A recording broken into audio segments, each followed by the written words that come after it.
স্থানীয় সংবাদ।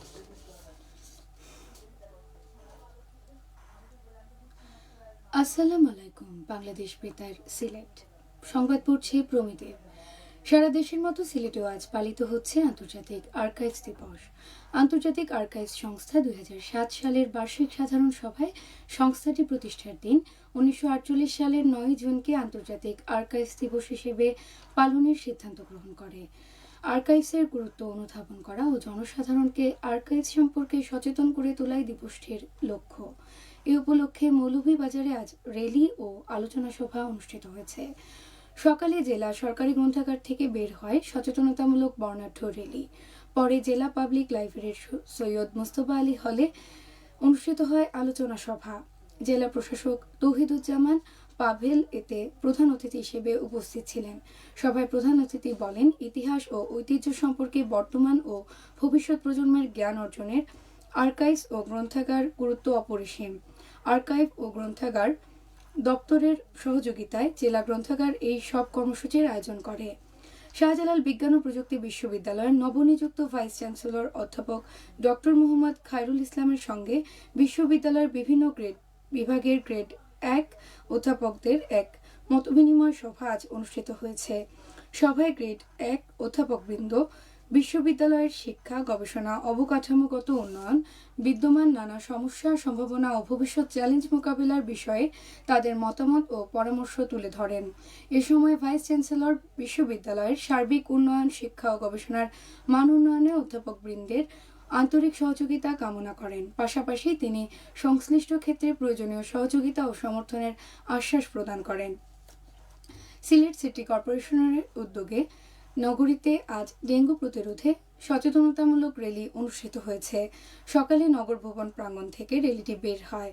সিসিক প্রশাসক আব্দুল কাইয়ুম চৌধুরী র্যালিতে নেতৃত্ব দেন। র্যালিটি নগরের প্রধান সড়ক প্রদক্ষিণ শেষে পুনরায় নগর ভবনে এসে শেষ হয়। র্যালি শেষে সাংবাদিকদের সঙ্গে আলাপকালে সিসিক প্রশাসক আব্দুল কাইয়ুম চৌধুরী বলেন, আমরা একটি ডেঙ্গুমুক্ত নগরী করে তুলতে চাই। সে লক্ষ্যে ডেঙ্গুর মৌসুম শুরু হওয়ার আগেই চলতি বছরের জানুয়ারি মাস থেকে প্রতিরোধমূলক কার্যক্রম শুরু করেছি। এখন মৌসুম শুরু হয়েছে, তাই ডেঙ্গু প্রতিরোধে সবাইকে আরও সচেতন হতে হবে। তিনি বলেন, অতীতেও সিলেটে ডেঙ্গুর প্রকোপ তুলনামূলকভাবে কম ছিল। সবাই সচেতন থাকলে এবং সম্মিলিতভাবে কাজ করলে এবারেও আমরা নগরবাসীকে ডেঙ্গুর ঝুঁকি থেকে নিরাপদ রাখতে সক্ষম হব।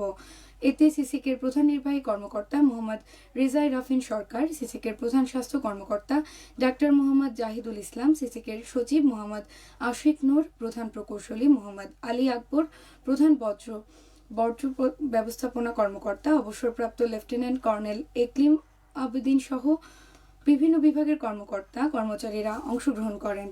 সিলেটে আজ সংস্কার, ভূমি উন্নয়ন, কর আদায় কার্যক্রমের অগ্রগতি পর্যালোচনা ও আদায় ত্বরান্বিতকরণ বিষয়ক সভা অনুষ্ঠিত হয়েছে।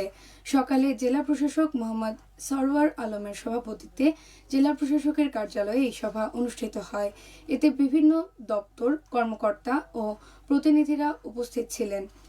সুনামগঞ্জে যোগাযোগ খাতে কয়েকটি প্রকল্পের কাজ এগিয়ে চলেছে। 10 কোটি টাকা ব্যয়ে ব্রিটিশ পয়েন্ট থেকে বাংলা বাজার পর্যন্ত সড়ক উন্নয়ন, 10 কোটি টাকা ব্যয়ে দোয়ারা বাজার থেকে বাংলা বাজার সড়ক উন্নয়ন, 7 কোটি টাকা ব্যয়ে বাংলা বাজার বগলা বাজার সড়ক উন্নয়ন, 6 কোটি টাকা ব্যয়ে আমবাড়ি বড়খর রামপুর সড়ক উন্নয়ন এবং 5 কোটি টাকা ব্যয়ে ছাতক সুনামগঞ্জ সড়ক উন্নয়ন, এছাড়া আরও কয়েকটি সড়ক নির্মাণ সহ একাধিক গুরুত্বপূর্ণ প্রকল্প হাতে নেওয়া হয়েছে।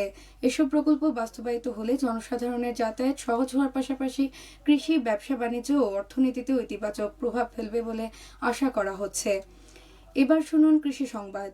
মৌলভীবাজারে আজ বৈজ্ঞানিক ও প্রাকৃতিক পদ্ধতিতে দেশীয় সবজি সংরক্ষণ ও বাজারজাতকরণ বিষয়ে দিনব্যাপী কৃষি প্রশিক্ষণ কর্মশালা অনুষ্ঠিত হয়েছে। সকালে জেলা আঞ্চলিক কৃষি গবেষণা ইনস্টিটিউটের প্রশিক্ষণ হলে অনুষ্ঠিত এই কর্মশালায় প্রধান অতিথি ছিলেন ইনস্টিটিউটের মুখ্য বৈজ্ঞানিক কর্মকর্তা ডক্টর মাহমুদুল ইসলাম নজরুল।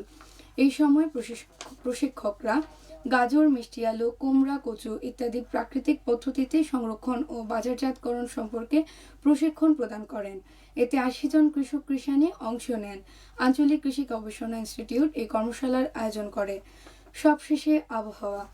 সন্ধ্যে 6টা পর্যন্ত পূর্বাভাসে বলা হয়েছে সিলেট ও পার্শ্ববর্তী এলাকার পশ্চিম উত্তর পশ্চিম দিক থেকে অস্থায়ীভাবে ঘন্টায় ৬০ কিলোমিটার বেগে ঝড়ো হাওয়া বয়ে যেতে পারে।